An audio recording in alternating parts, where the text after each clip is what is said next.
Esas son las decisiones de inversión. Por lo tanto, supongamos que elegíamos el tamaño de 5 vehículos para el tema del rentacar. Ahora tenemos que decidir cuál es el volumen de activos no corrientes y cuál es el volumen de activos corrientes que requerimos para desarrollar ese equipo. Esas son las decisiones de inversión. Proporción en la composición de los activos. ¿Y cómo debe ser siempre esta decisión? Siempre debes partir del activo no corriente hacia el activo corriente.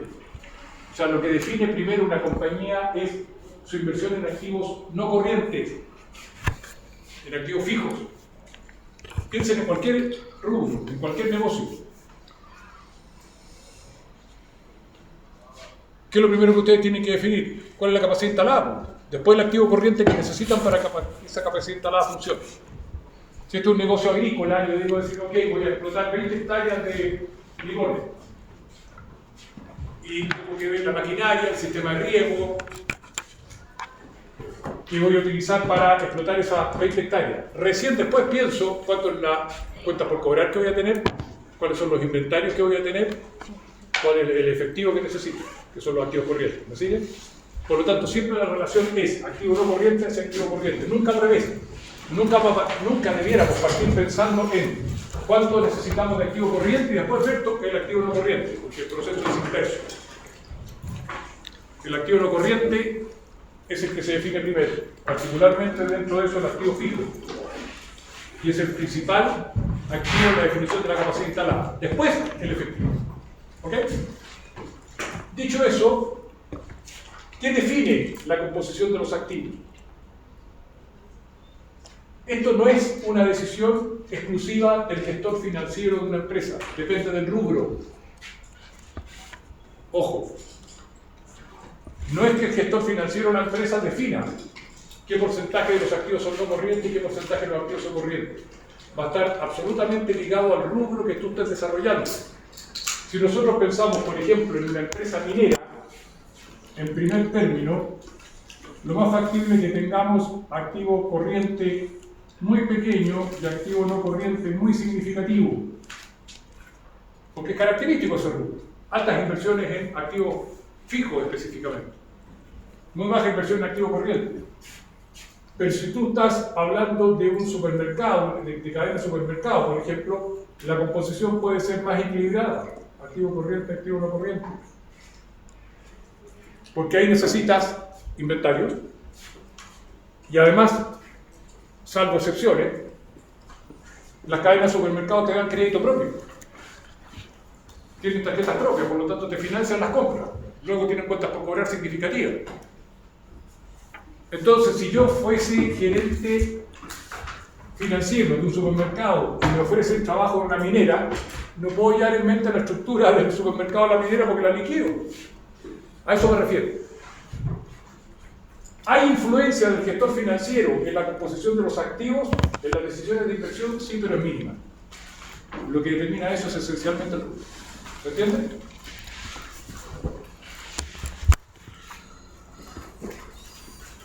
Tercera decisión financiera.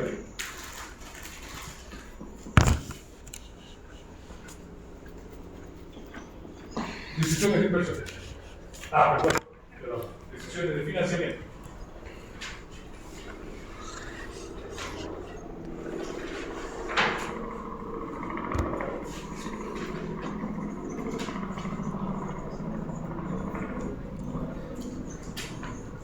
O sea, si copiamos el modelito que tenemos al lado, el primero de la izquierda, tenemos los activos totales. Aquí tú tienes que decidir cómo te vas a financiar.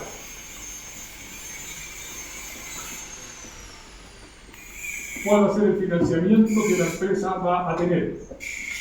Y el financiamiento puede ser con deuda o el financiamiento puede ser con patrimonio. Como vimos en el bloque anterior, en función de la ecuación contable fundamental. O te financias con deuda y o te financias con patrimonio. Ahora, en situaciones extremas, si lo queremos ir a los bordes, una empresa puede estar financiada así, 100% con patrimonio. Difícil. Ningún problema. Todos los activos financiados por los dueños, eso no tiene ningún inconveniente desde el punto de vista legal. Lo que no puede ocurrir es que una empresa esté financiada 100% con deuda. Porque legalmente eso es insostenible. ¿Quiénes son los dueños? Entonces, en un extremo tenemos financiamiento 100% con patrimonio, en el otro extremo podríamos tener deuda a ese nivel y aquí chiquitito patrimonio, pero el patrimonio siempre tiene que ser mayor que cero. No puedes tener endeudamiento 100% del activo, eso no existe. Porque jurídicamente la empresa no existe porque no tiene dueño.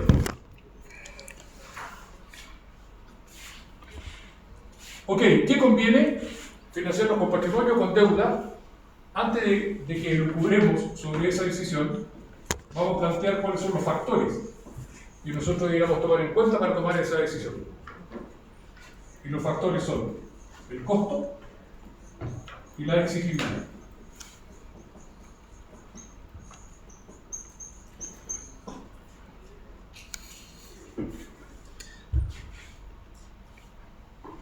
Partamos por la exigibilidad. ¿Qué significa que una fuente de financiamiento sea exigible? Deuda o patrimonio, que tú tienes que devolver el dinero recibido. Cuando una fuente de financiamiento es exigible, significa que la empresa debe devolver ese dinero.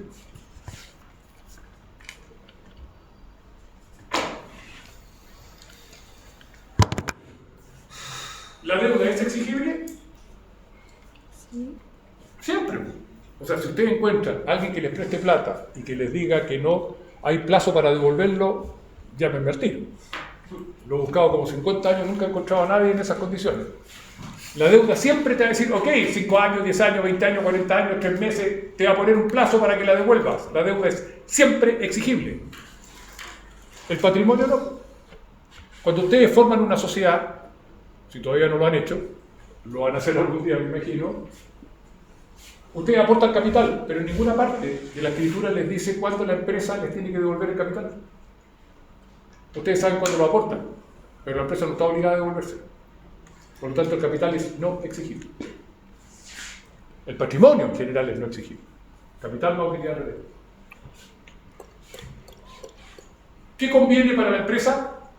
¿Fuentes de financiamiento exigibles o fuentes de financiamiento no exigibles? No exigible. Absolutamente no exigible, porque si son no exigibles yo no tengo que generar los flujos de efectivo para pagar el financiamiento. Ideal. O sea, me digan, imagínate, no, invierten estas 20 hectáreas de plantación de limones, va a enfrentar los 500 millones que necesita, por ejemplo, y cuando lo devuelva, no, tranquilo. Esto es extraordinario. No me ocupo de tener que generar los 500 millones en el futuro para poder devolver los 500 millones que me pasaron hoy día. Eso es una presión sobre los flujos de efectivo futuros, una menor presión. Por lo tanto, desde el punto de vista de la exigibilidad, nos va a convenir financiarlo con patrimonio. Es más seguro. Okay. ¿Cuál es el costo de una fuente de financiamiento? La tasa de interés. Ese es el precio del dinero. Si ustedes piden dinero prestado, ¿qué les van a cobrar? Intereses, en función de una tasa de interés, ¿no? Por lo tanto, ¿qué vamos a buscar? La fuente de financiamiento más barata posible, o sea, la tasa más baja posible. Porque, volviendo al ejemplo de los limones, si yo financio las 20 hectáreas de limones con deuda o con patrimonio, los limones me van a rendir lo mismo. El tema es, ¿cuándo voy a ser más rentable? ¿Cuándo me financie más barato? Que voy a pagar menos por el financiamiento. ¿Me sigue? ¿Qué es más barato, la deuda o el patrimonio? Y aquí se los voy a plantear hoy día cualitativamente. Ya a contar en la próxima, y si no en la próxima, la subsiguiente sesión, vamos a tener elementos cuantitativos para poder justificarlo. Pero por ahora, decirles que siempre, y esto grave, siempre, sin excepción, la deuda es más barata que el patrimonio. No hay excepción a esa regla. Y si alguien calcula esa excepción, está equivocado. La deuda va a ser siempre más barata que el patrimonio, sin ninguna excepción.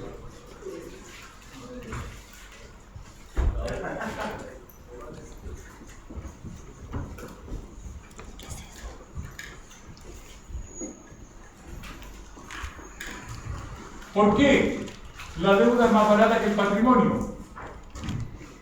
Veamos brevemente, para justificarlo cualitativamente, cuáles son los derechos que ustedes tienen. Supongamos que yo les presento un proyecto de la plantación de los 20 hectáreas de limón y le digo, yo necesito 500 millones. Y le digo, les planteo a ustedes, préstenme plata o se asocian conmigo. En el primer caso, ustedes serían acreedores.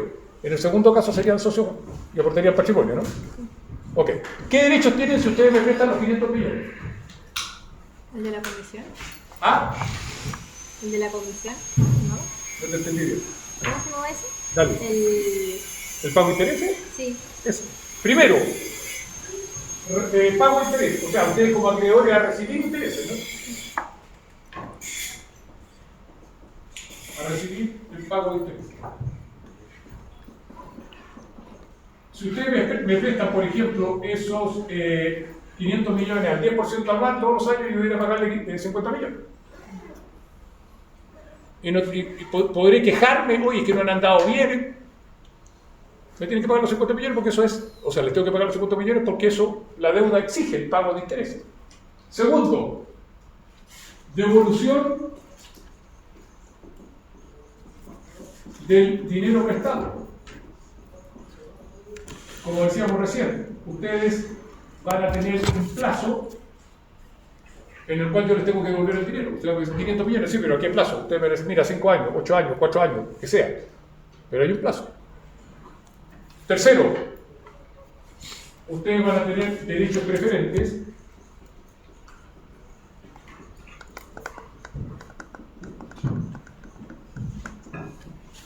en caso de liquidación. Liquidación significa liquidación de la empresa se liquida, la empresa se cierra. Cuando una empresa se liquida o se cierra, ya puede ser voluntaria o involuntariamente, lo que se hace es invertir la ecuación contable fundamental. Entonces decimos activos menos deuda igual patrimonio. Así queda la ecuación. ¿Qué significa eso? Que yo vendo los activos, pago las deudas y lo que queda me queda lo bueno. Bien, en orden. Una empresa que se liquida, ya sea voluntariamente o judicialmente, judicialmente quiebra, vende los activos, paga las deudas y lo que queda para los dueños. Por lo tanto, ustedes como acreedores están primero que los dueños sobre los activos residuales. Y ahí estarían los derechos de ustedes como acreedores. ¿Cuáles serían los derechos como propietarios o socios? ¿Qué derechos tendrían ustedes como socios? ¿Perdón? Ok, y eso se materializa esencialmente en distribución de utilidad. Ustedes como dueños tienen derecho a que si la empresa les distribuye utilidades, ¿no? Porque las utilidades son de los dueños. Siempre que haya. Si no hay utilidades, se van a ir por los aplausos. Nadie obliga a que tenga utilidad. Si no hay utilidad, bueno, no hay. Segundo, no hay devolución del dinero aportado. Cuando digo no hay devolución, me refiero particularmente que no hay una obligación legal, no hay un plazo legal para devolver el dinero aportado. Tercero, derechos subordinados.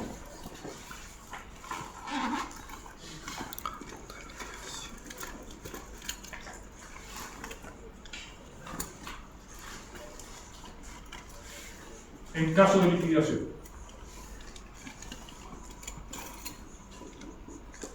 ¿Qué significa eso, muchachos, de los derechos subordinados? Un derecho subordinado, como su nombre lo sugiere, significa que está supeditado a la ejecución de otro derecho primero. Derecho subordinado significa que van a estar primero el Estado, los trabajadores, los acreedores y al final usted. como lo muestra la ecuación por un lado. Por lo tanto, en caso de que una empresa se liquide, regularmente los dueños no reciben nada, porque a esa altura el partido queda bastante poco o nada. Sí, los dueños tienen un cuarto derecho que los acreedores no tienen. ¿Cuál es ese? A administrar la compañía. Las decisiones en una compañía las toman los dueños, no los acreedores.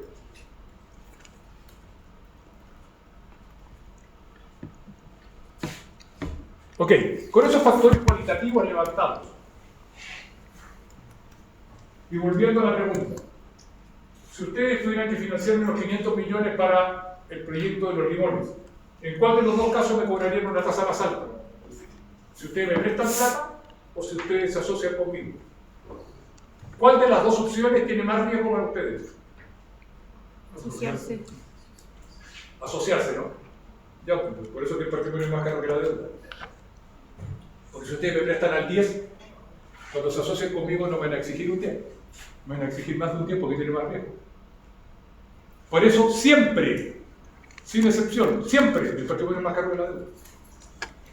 Porque para el que aporta, el patrimonio es más riesgoso que prestar. Entonces es imposible que el patrimonio sea más barato que la deuda. Si el financista es un tipo racional, es obvio que te va a cobrar una rentabilidad más alta cuando aporta patrimonio que cuando te presta el dinero. Ahí están las razones cualitativas. La próxima semana vamos a ver los argumentos. Perdón, cualitativas, la próxima semana vamos a ver los indicadores cuantitativos que nos van a permitir refrendar esta planteamiento. Por lo tanto, tenemos un trade-off entre ¿qué quiero? La fuente de financiamiento más barata, tendría que usar esta. Muchísima deuda y poco patrimonio, ¿no? Esa es la más rentable. Ahora, la pregunta es, ¿vas a sobrevivir a esa estructura? ¿Vas a poder pagar la deuda en tiempo y forma? ¿Cuál es la más segura? 100% patrimonio. Entonces entramos en el trade-off. ¿Qué quiero? ¿Seguridad o rentabilidad? La recomendación aquí es la siguiente. Metan la mayor cantidad de deuda que puedan en la estructura de financiamiento. El puedan es la palabra clave. O sea, ustedes van a tener que proyectar el efectivo futuro que la compañía va a generar y van a tener que ser capaces de identificar cuál es la capacidad de pago que tienen. Por lo tanto, endeudense hasta donde puedan, hasta donde tengan un grado de certeza bastante alto de que van a generar los flujos de efectivo necesarios para cubrir la deuda en tiempo y forma. Esa es la relación. Y nadie más que la empresa sabe cuál es la capacidad futura que va a tener para generar los flujos efectivos necesarios para cubrir la deuda. Ejemplo, las compañías que comparemos dos cosas. Pongamos este proyecto de la plantación de limones. ¿Puedo tener certeza del pago de la deuda? O sea, yo voy a estimar la cantidad de limones que voy a vender, voy a estimar el precio de los limones, pero no tengo certidumbre de la cantidad vendida. Porque va a depender de que efectivamente tenga demanda. Y tampoco voy a tener certidumbre del precio, porque los precios de los commodities volatilizan. Pongo otro proyecto. Todas las empresas que han participado en las licitaciones de carretera que se han hecho en Chile. El contrato con el Estado es, a las compañías se les pide que construyan las carreteras, se les adjudican los portales, ¿no es cierto? Y tienen la posibilidad de explotar el uso de esas carreteras X cantidad de años y después pasan a poder del Estado. Pero dentro del contrato, particularmente en los primeros contratos, a las carreteras se les aseguraba un tráfico mínimo de vehículos diarios. Si no se cumplía, el Estado cubría esa diferencia. Tengo entendido que nunca se usó esa franquicia. ¿Por qué? Porque la cantidad de autos del primer día superó las expectativas y siempre estaba por encima. Pero cuando tú tienes esa franquicia que te dice, mira, yo te aseguro, en el fondo te aseguro la cantidad de autos que pasa por el día son unidades vendidas, son peajes cobrados. Por lo tanto, te aseguro este mínimo, y si yo meto deuda en ese mínimo y aseguro que tengo que pagar la deuda, meto deuda hasta donde ese mínimo me lo debo. ¿Me siguen? Que distintos proyectos de los limones, porque en los limones puedo no vender nada. En cambio, en este otro sí tengo asegurado un mínimo volumen de venta. Entonces, depende. A eso me refiero con la certidumbre que tengan ustedes de los flujos futuros que van a generar para poder servir la deuda en tiempo y forma, porque si no corren el riesgo de... Dale. Pero en ese caso, ¿cómo sería meter deuda en el ejemplo de la autopista? O sea, yo digo, a ver, ¿cuánto me asegura, Pedro? Tanto. Ok, ¿y eso qué significa? Tantos ingresos mensuales. Ok, calculo mi estructura de costos, digo, ¿cuál es? Esto se paga en efectivo, porque si, digamos, te lo van debitando un mes después. ¿Cuál es el periodo medio de cobro que tengo de los peajes de los autos? 30 días. Hago los cálculos de flujo y digo, ok, estos van a ser mis ingresos y mis entradas, mis costos y gastos y mi salida. Voy a generar este flujo efectivo. ¿Cuánto ese flujo efectivo se genera para pagar deuda? Y sobre esa base determino cuánto es la deuda que puedo, en función de las cuotas que establezca. ¿Se entiende? ¿Te fijas? Porque ahí voy liberando esta cantidad de dinero. Esta cantidad de dinero me sirve para pagar cuánta deuda, dependiendo del monto y del plazo de la deuda. Pero eso no, con los limones, ¿cómo lo hago? Si no tengo asegurado una cantidad de días, ni un precio. Cuando uno hace como pide un préstamo, técnicamente eso es endeudarse, ¿no? Sí, por lógico. Siempre. Y ahí es cuando se evalúa así como qué tanto puedo pedir de préstamo para saber si ese dinero que se me presta lo puedo rentabilizar. Lo que pasa es que ahí hay, o sea, uno habitualmente va a un banco y dice, oye, necesito dinero, y el banco dice, ¿hasta dónde me puedes prestar? Esa pregunta, digamos que no es una, desde un punto de vista de gestión financiera, no está bien hecha, porque en el fondo yo debiera saber hasta dónde puedo pedir prestado. Claro, hasta cuánto uno puede pedir. Exactamente, porque el tipo dice, no, aquí tiene 100, oye maestro, ¿evaluaste bien? Porque según mi registro, yo que soy el que genero los flujos, proyecto los flujos, a mí me da capacidad de 70, eso no se lo voy a decir al banco, de repente yo agarro 100 igual, pero sé que tengo un riesgo. Yo, ¿qué mejor que la empresa para saber cuánto puede tomar de deuda? Porque ¿quién mejor que la empresa para proyectar su flujo futuro? ¿Se entiende? Entonces hay un sentido de responsabilidad. Yo no puedo estar dispuesto a recibir lo que me preste. Esto es como en términos personales, cuando ustedes empiecen a desarrollar la profesión, van a empezar a recibir ofertas de los bancos. Créditos preaprobados, si los tomo todos, viejo, al final tengo que arrancarme, como si no voy a ser capaz de pagar. Porque como cada uno, imagínense que los pida todos al mismo tiempo. Los bancos no se comunican entre sí. ¿Y cómo pago después? No es tan así en una empresa, pero se puede dar el caso que los bancos te hagan una oferta que supere tu capacidad de pago. Tú eres el mejor agente para refrendar esa capacidad de pago. No sé si hay alguna otra duda o consulta en ese aspecto. Entonces, ustedes tienen que decidir. ¿Ese trade-off es rentabilidad? Por supuesto que quiero que le van a pedir los dueños. Ustedes seguramente si no son los dueños del emprendimiento, van a ser los administradores del emprendimiento y van a tener que responder ante los dueños. El dueño va a decir, viejo, quiero ser rentable. O sea, yo no voy a ser o recibir una felicitación muy grande si le digo al dueño, somos la empresa más segura del mercado. Viejo, aquí yo estoy por rentabilidad, no por seguridad. Entonces lo que tú tienes que hacer es maximizar la rentabilidad con un nivel de seguridad adecuado. Pero no maximizar la seguridad sacrificando la rentabilidad. ¿Se entiende, no? Entonces eso es lo que tenemos. Por eso digo, metan la mayor cantidad de deuda, porque es más barata, en la estructura de financiamiento, siempre que proyecten que la pueden pagar. Ahí está como la clave. Usted le tiene que poner los números ahí. Yo tengo una pequeña duda. Con el tema de deuda más barata que patrimonio, solo que me surgió la duda cuando dijo que, claro, que a la persona que nos va a prestar plata si se nos une, este va a ser más riesgoso para él, entonces nos va a ser como más interés. Pero en caso que más la tasa de interés, más la tasa que nos cobra. ¿Sí? Claro, pero en caso que se uniera, no sería como parte de la empresa y pasaría a ser como capital en vez de como préstamos. Por supuesto, pero el capital, ¿qué características tiene? Ahí está.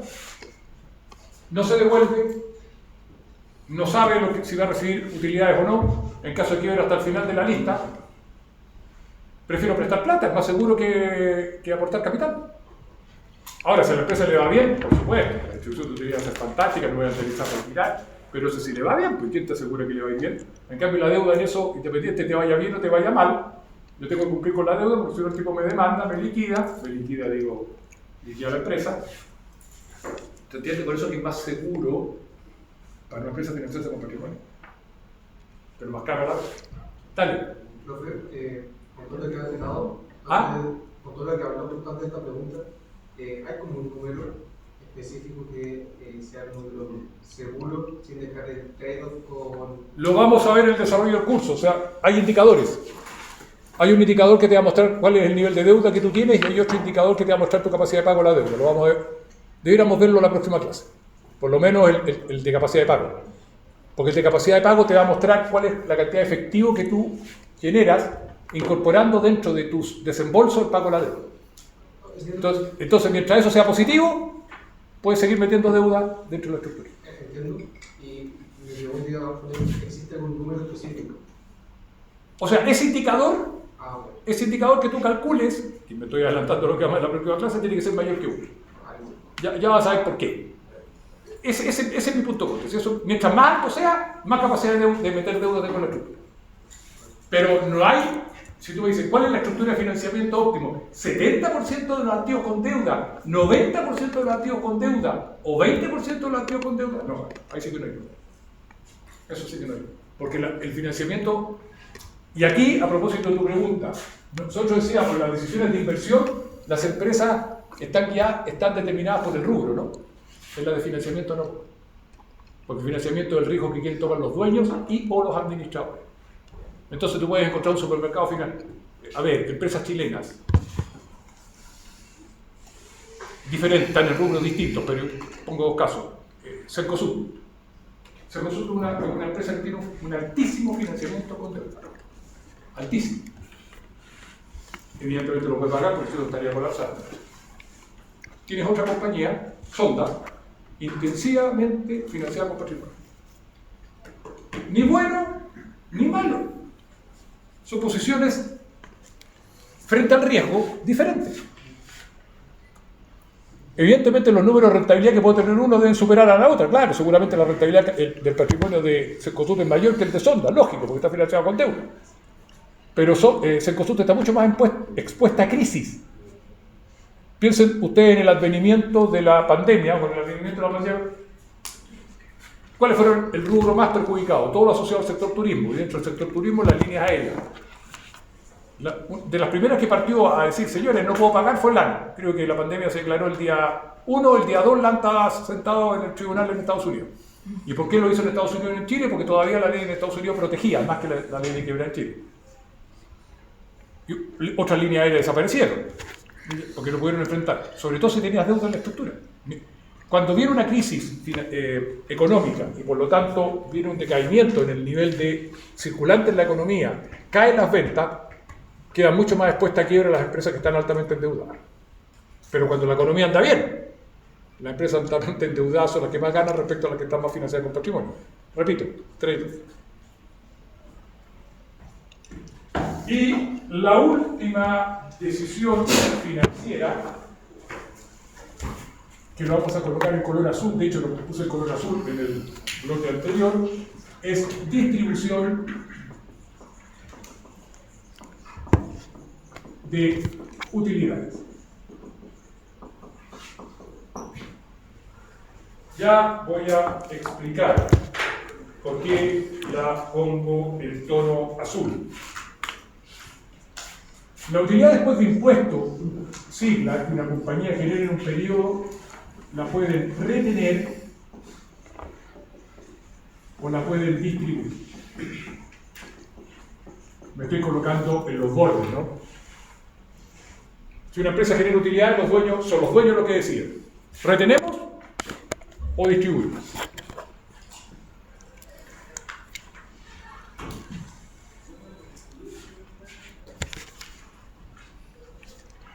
Hay un indicador que se llama payback, que se lo voy a mostrar, perdón, payback, no, payout, que se lo voy a mostrar de inmediato,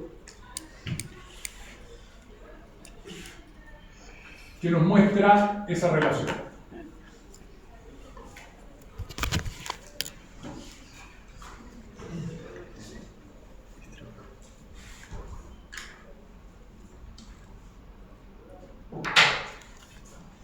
Payout se calcula como las utilidades distribuidas sobre las utilidades devengadas. Las utilidades devengadas no son otra cosa que las utilidades por impuestos, que aparece en el estado de resultados. Ese indicador se llama payout.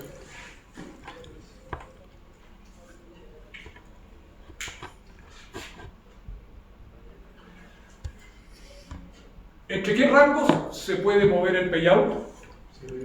¿Ah? 0 y 1. Perfecto. Si tú dices rango del payout, mínimo 0, máximo 1.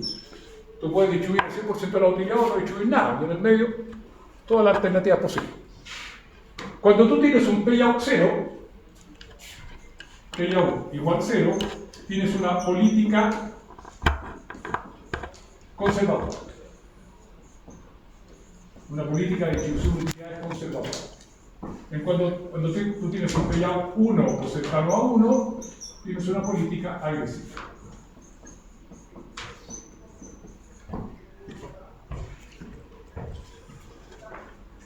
¿De acuerdo?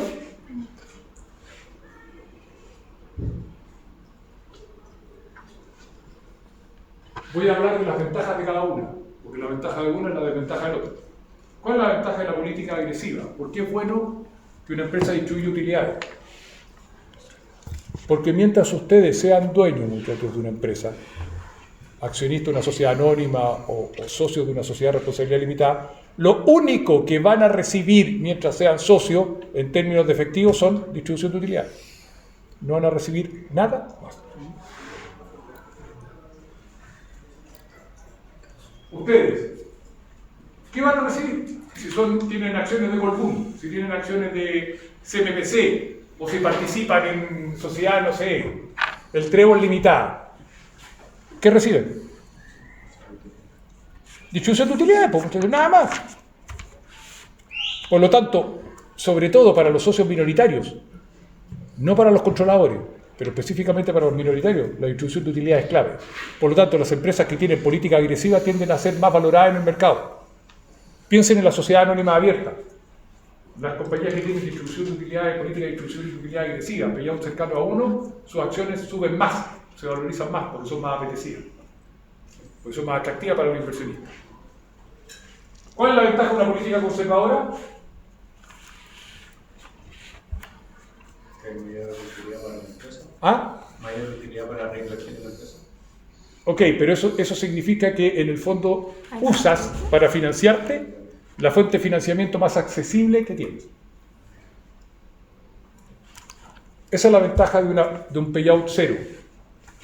No estás repartiendo la utilidad a los dueños. ¿Cuánto te costó generar esa utilidad? Es lo que generas por el desarrollo del giro, ¿no? ¿Tienes que ir a pedirle dinero a alguien para financiarte? No. Estás usando la utilidad que generaste. Entonces, la gran ventaja de las utilidades retenidas, o payout cercano a 0, es que usas esas utilidades retenidas para refinanciar. Y eso es totalmente accesible. No tienes que pedírselo a nadie.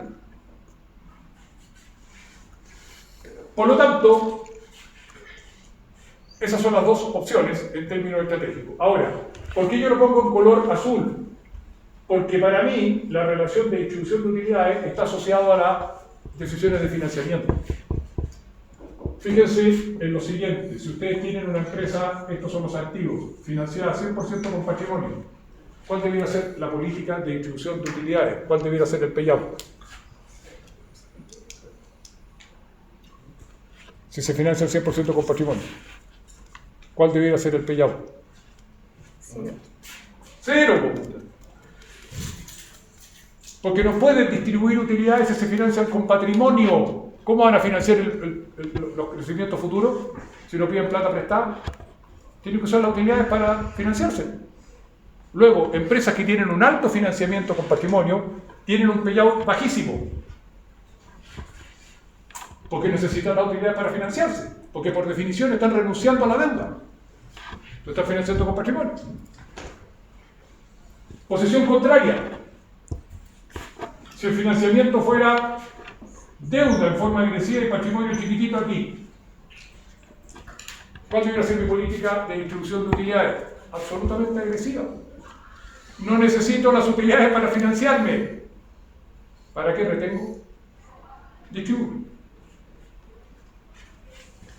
Ustedes pueden confirmar esto mirando cuál es la política de distribución de utilidades de las empresas que cotizan en bolsa en Chile, y las que tienen política de distribución de utilidades más agresiva son las que tienen mayor cantidad de deuda en la estructura. Obvio, porque no necesitan utilidades retenidas si se financian con deuda. Por esa razón, ustedes pueden considerar la distribución de utilidades como una decisión aparte, o pueden considerar la distribución de utilidades dentro de las decisiones de financiamiento. ¿Así?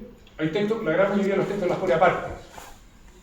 Yo la pongo, si la pongo aparte, la pongo con un color distinto, porque para mí está dentro de la decisión de financiamiento. Es decir, la distribución de utilidades está determinada por la política de financiamiento, si no soy inconsistente. ¿Estamos? Ya chicos, vamos a la parte conceptual, la vamos a dejar hasta acá, vamos a presentarlo a los ayudantes y de ahí van a